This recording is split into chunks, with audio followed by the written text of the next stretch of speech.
Greetings, everyone. My name is Dr. Warren Smedley. I'm speaking to you from Birmingham, Alabama. Today's topic is making high-impact presentations within a healthcare setting.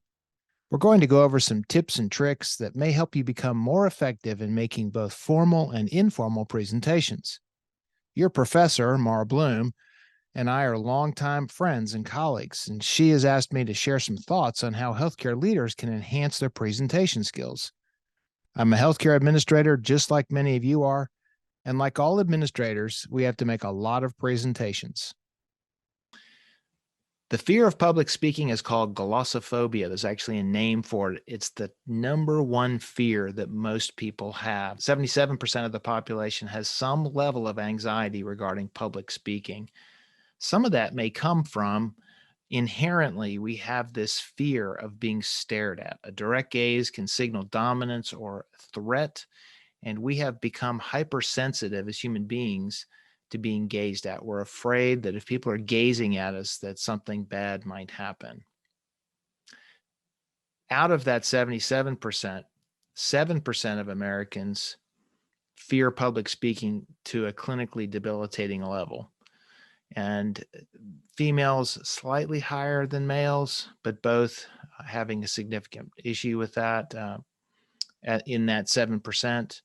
Studies show that for those who are impaired by public speaking, by the fear of public speaking, it can affect their wages negatively. These are negative impacts, negative 10% impact on wages, negative 10% impact on graduation, negative 15% on promotion to management. What makes us anxious? Well, 90% of the anxiety we feel before making a presentation comes from a lack of preparation, from poor preparation, and we can fix that. As we think about making presentations, and we'll go over some tips together today, presentations, how you communicate, has a lot of different aspects to it. Only 7% of your communication is based on the words that you choose, the actual content. The other 93% is based on how you say it. So 55% are your nonverbal communication and 38% your vocal tone and pacing. If we can dedicate 70%, in this case recommended by a blog, 70% of your time to preparing, you're going to do well. My very first presentation, I fainted when I was 23. You can learn to be better at this. So today's learning objectives: review presentation tips and tricks, become more skilled in high impact communication, learn a technique for handling questions and answers. This, I find, is one of the areas that people fear the most, handling questions and answers. It's one thing to share the information that you've prepared. It's another to be asked questions, and it's hard to prepare. You don't know what people are going to say, and it creates a lot of anxiety. There are ways we can handle that. We're also going to learn a technique, really formula, for how to share our opinion with power. Let me introduce myself again. My name is Dr. Warren Smedley. I'm a late career healthcare administrator and have been working at UAB down in Birmingham, Alabama, where I served as the administrator over the cancer program down here for over 10 years. I'm currently a consultant with a healthcare consulting company. I have a doctorate in healthcare leadership, a master's degree in healthcare administration, and a master's degree in healthcare quality. I also spent 11 years working with the Dale Carnegie organization, teaching people how to make presentations as well as leadership skills. Some ground rules that I like to have when I'm I teach a class here at UAB, healthcare marketing, to the master's in health administration students. Some of the ground rules that I set, which I find them to be helpful when you're setting rules for your workplace. The first is to encourage people to ask questions. We have the 40% rule. When you're communicating with someone at any given point in time, 40% of your audience will be having a stray thought run through their mind, and they'll be distracted and they'll miss something. So make sure that the environment is comfortable for asking questions so that people can get clarity on what you're actually talking about. Encourage active participation. And in my classroom, I encourage G-rated participation, respect others, keep the environment positive. When people are learning, when people are listening, when people are trying to understand your position on something, when you're presenting, you want to create a positive environment so that they're eager to learn. You don't want to create a negative environment which may block their hearing, their learning. We want to listen to learn. We want two-way communication, and we want to keep our minds open. We want to avoid war stories when you're doing presentations, and there are ways to do that in the questions and answers. We'll talk about that. People love to pick out those extreme situations and say, yeah, but what about this? And then they hit you up with their war story. And we want to redirect those when we're making presentations. You want to start and end on time. Don't run your presentations over, because that wears people out. First thing we want to do is talk about the purpose for our presentation. Presentations are different than meetings. You have to prepare a presentation, and they have many different purposes, and you have to think about the purpose, what you're trying to communicate, what you're trying to accomplish, and then design your presentation around the purpose. So what's your purpose? Is it to educate or gain understanding? If you're educating or trying to get people to understand your point of view, that's different than if you're trying to get someone to do something, trying to get them to take an action, asking for or gaining cooperation from someone. If you want to motivate them to do something specific or inspire or persuade, like if you're trying to raise money for your hospital or your organization, that's an inspirational, persuasive talk, and that would be different, put together differently. Something I like to tell people who are preparing their presentations is that in today's world, our audiences want to be entertained. That doesn't mean you have to do stand-up comedy, but they want to be entertained, and I call this edutainment. We want to educate in a light and open, interesting way. So we want to be lively and interesting. We want to keep people's attention. You also need to know your audience. It's very important to understand who you're presenting to. You have your purpose. Now you got to figure out, who am I presenting to? And then you structure how you share your information to the people that you are speaking to specifically. So the types of presentations we'll be talking about really today are within the context of work. And typically you're presenting something, an idea to or report, either to your team or to your leadership. So when you think about your audience, you got to think about presenting your information in a way that makes sense to them, the way that they want to absorb it, understand it, work with it. Some of you may be familiar with the DISC behavior style assessment, the DISC profile. I find this to be particularly helpful. If you know much about it, you should, or if you don't, you should learn a little bit about it. But this helps you to prepare, because different people receive information differently. Let's start with the directors. Frequently, not always, but frequently, a CEO falls into a category of a director. They like information given to them quickly. They like to come up with their decisions quickly. They don't like to be weighed down and burdened with the facts. They don't like to spend a whole lot of time doing chit chat about family and that kind of thing.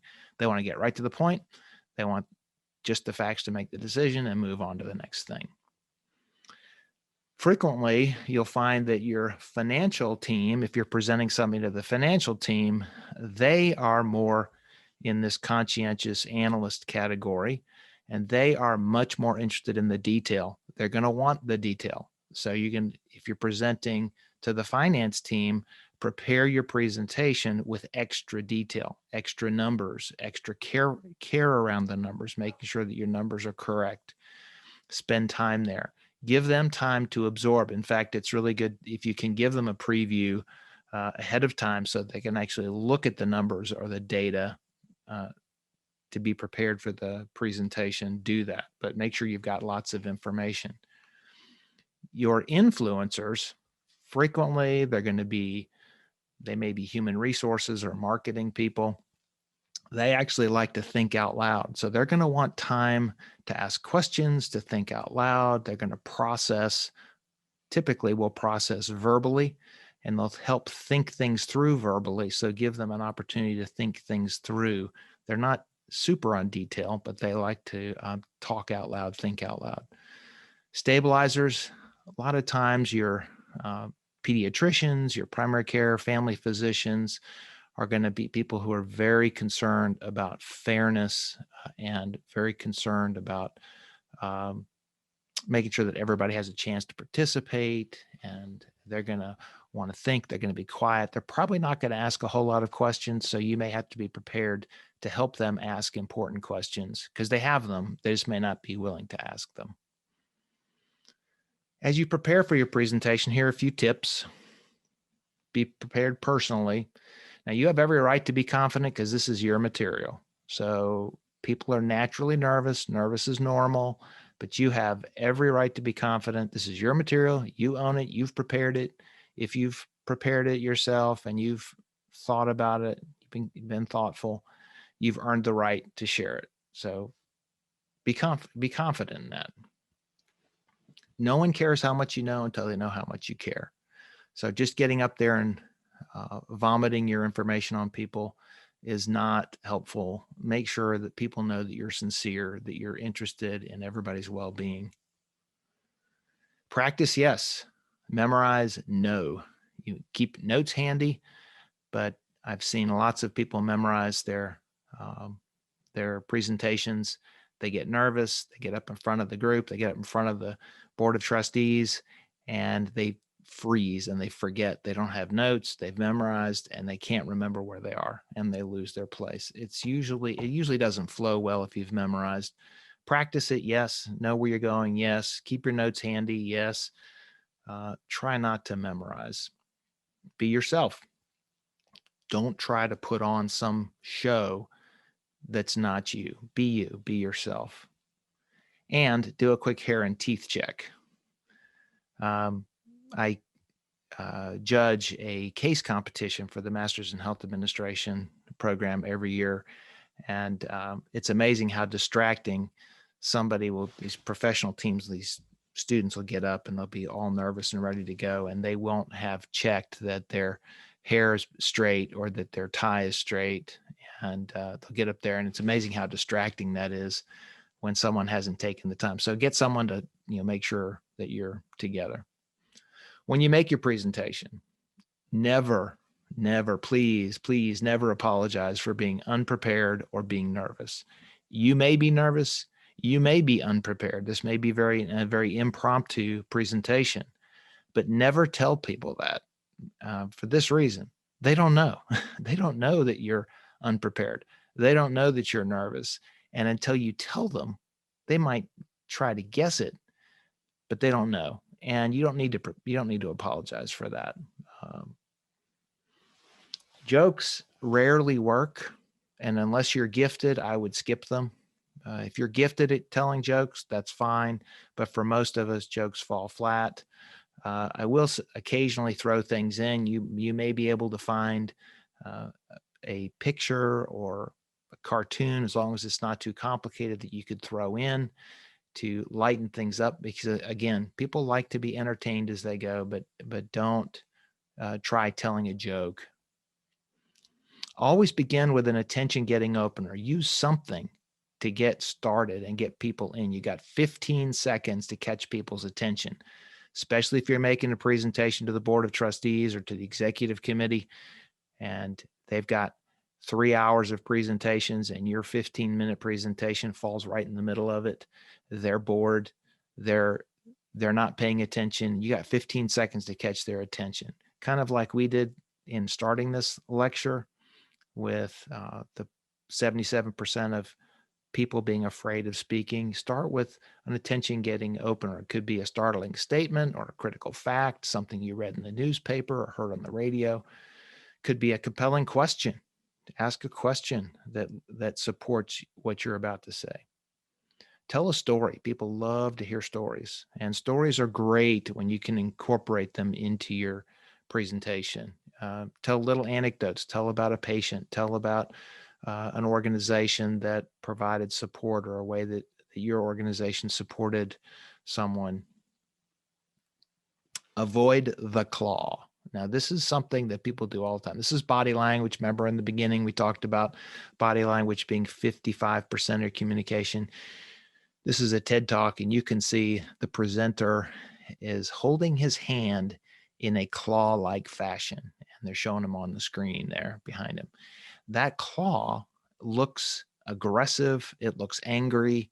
And people tend to point towards their audience and open their hand like the claw towards the audience. That is aggressive and turns people off. It's bad, negative body language. It's better to definitely use your hands, but it's better to do what this lady's doing, and that's have an open hand, palm facing up, and it's warm, it's open, it's inviting rather than aggressive.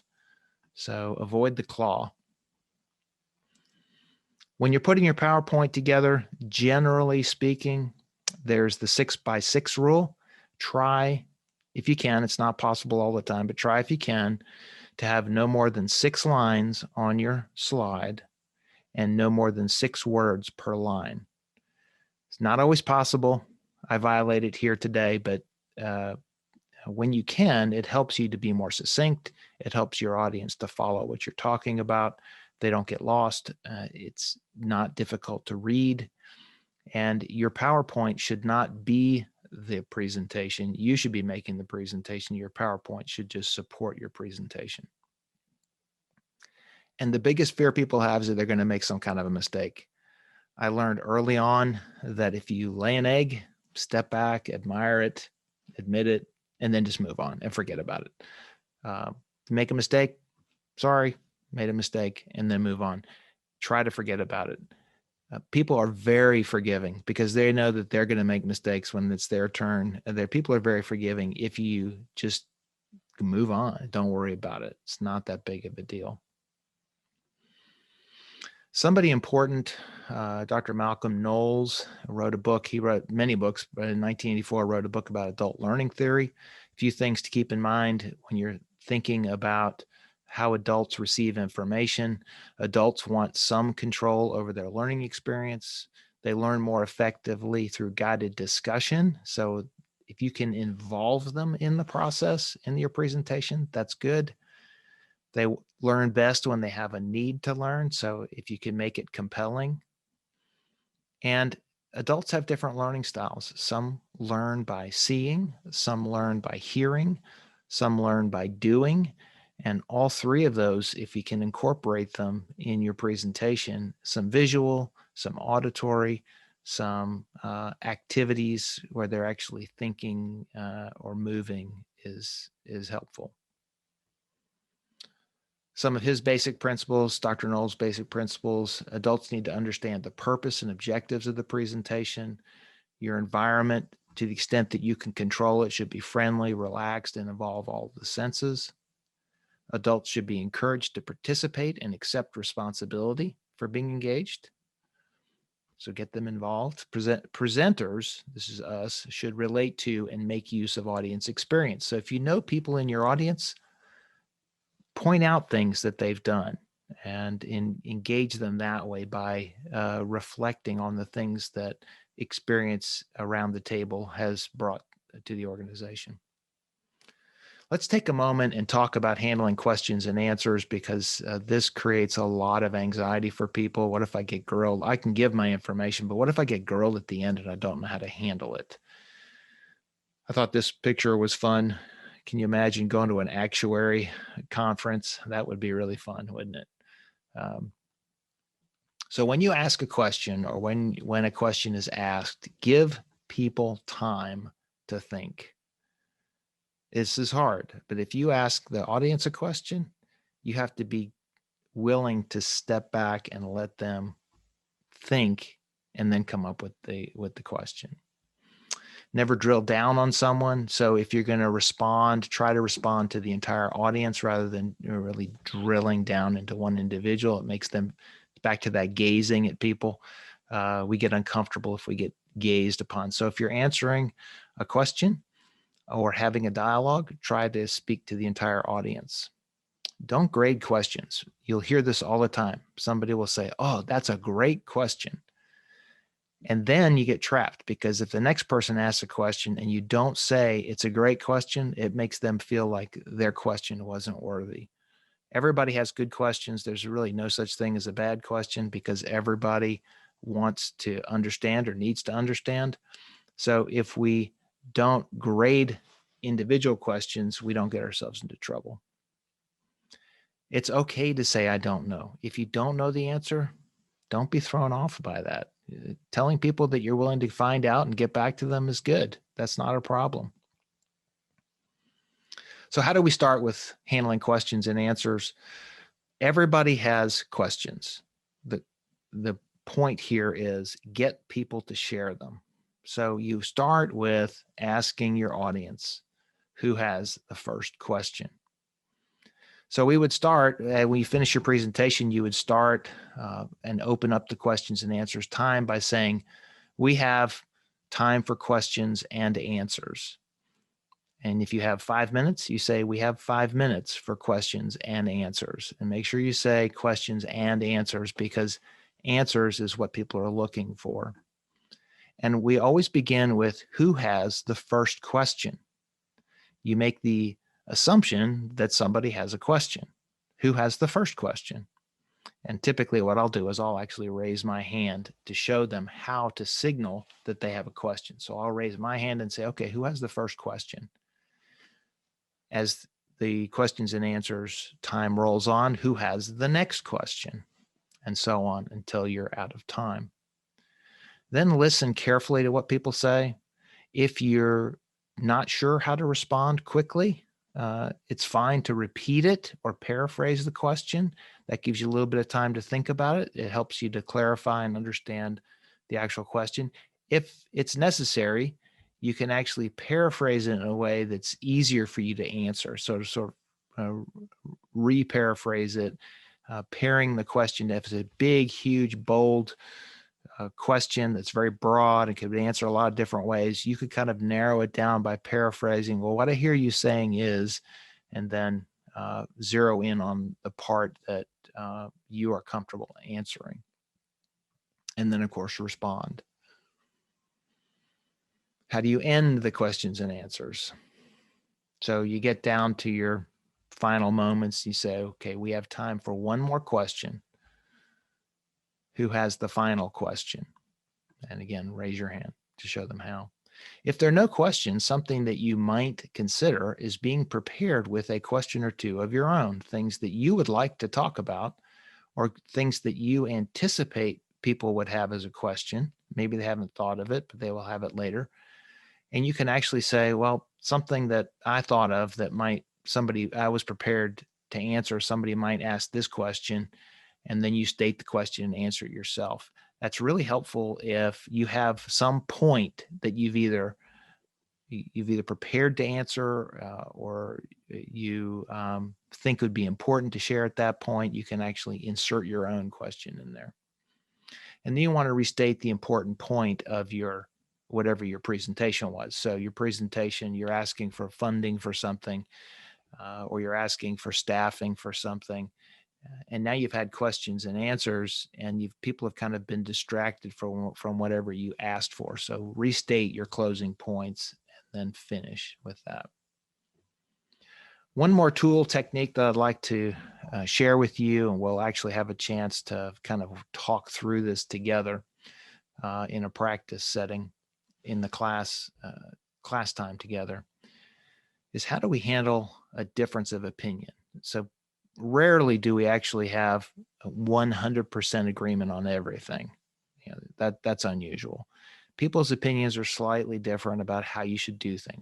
What's the best way to do this? What's the best practice? Should we invest this money this way, or should we invest it in this over here? Do we need more staff? Do we need to change the process? Should we be doing this differently? Should we offer a new service? And people have slightly different opinions. Sometimes they're big differences of opinion. Other times they're slight. So I found that this particular format for handling differences of opinion are particularly helpful. When you have a difference of opinion with someone, it's helpful to start with a cushion, and cushions soften the mood of the discussion, because in a difference of opinion, it might be collegial or it could be a little bit testy, and you want to try and soften it. So things like, I could see how you might think that, or I can see what I understand what you're saying. I see what you're saying.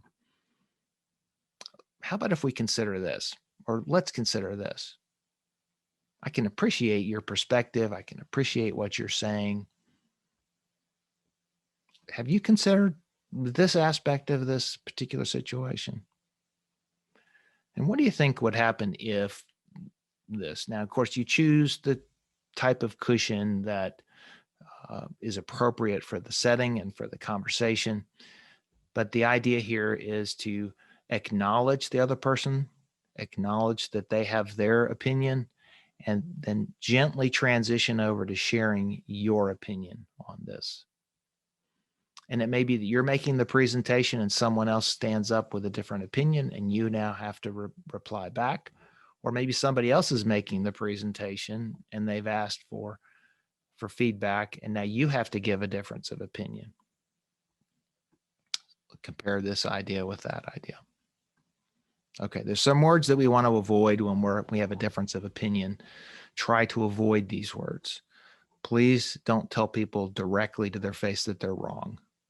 They may be wrong, but if you say, no, you're wrong, that's stupid, then it creates incredible defensiveness. And then you've got a serious blockage to try and overcome. You're going to shut down the conversation and not be able to collegially have that discussion. If you start with yes, but it really, or well, yeah, however, then what it tends to do is cancel out the things. You can say really nice things in your cushion. Oh, I understand where you're coming from, but it basically says, yeah, but you're wrong. So it cancels everything out. So try and avoid the but word. Should, can, if it's used incorrectly as a transition word, could place blame on others. So-and-so should have done this. Yeah, but if so-and-so should have done that, or could have done that, would have done that. And pointing individuals out. You made me do this. You did this situation. We don't want to place blame on others. The whole point of having these kinds of discussions is to come to a good, solid solution. And if you shut down the conversation, you will not find a good, solid solution. Words that get used frequently, always, never, extreme words like that are difficult because they're rarely true.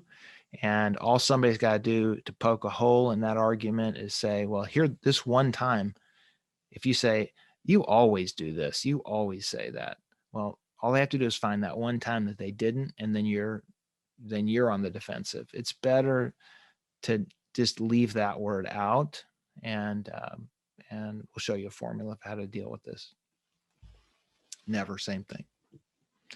And then I can't, that is self-defeating. It may not be said out loud, or it may be said in your mind, but that becomes self-defeating. You actually can. And so try to pull that word out of this part of your discussion. An important thing when we're sharing our opinion is having evidence and supporting our opinions with evidence. Just like in a courtroom, you present evidence in a courtroom. Here, evidence defends your position, and we may have things like demonstrations or examples. Could be stories, facts, exhibits, some expert that we're referring to, data of some kind, a story that illustrates our point. But we have something beyond just our opinion that supports and provides evidence to defend our position. Here's the formula that we use for presenting our ideas with power, and this is where we'll kind of end up with today's message. I call this the funnel, and this is a thinking and a saying process. So the first part is thinking, and you see the dotted line is the transition between what we think, and then what we say. So what we think about a subject and then what we say about the subject. There may be a cushion in between. If we're the second one sharing, we may have a cushion in between. So we start with these three questions. What do I think about this particular topic? I'll give you an example in a minute. Why do I think that? And then what would an example be to illustrate that? Then when we actually speak, we flip that around and we start with our example and then what this example shows, and therefore I think. So let me show you illustrate an example with an example. A friend of mine is what I'll refer to as an anti-masker. And in the days of COVID, we are aware, I believe, that wearing a mask is beneficial and it helps to reduce the transmission of disease. And it helps protect both the wearer and those that you're in proximity of. But a friend of mine got all excited because she's an anti-masker and she was going on and on about not wearing, about this being a big conspiracy theory and people shouldn't wear masks and we shouldn't be forced to wear masks.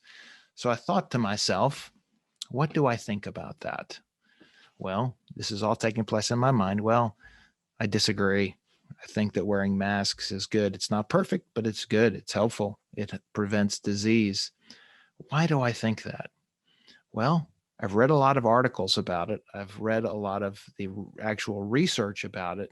And at the time, I had just read an article in the New Yorker by Atul Gawande. Some of you may have read that. Atul Gawande on May 13th wrote an article in the New Yorker about ways to help reduce the spread of the coronavirus. And in that article, he talked about masking and about the use of the mask and all the research that goes into the mask. And he talked about particle distribution when you cough or sneeze and how the mask holds that in and keeps that from being distributed to those around you.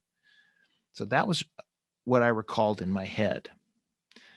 So I used a cushion when I started. I said, I can understand why wearing a mask might be uncomfortable and how you might feel that way.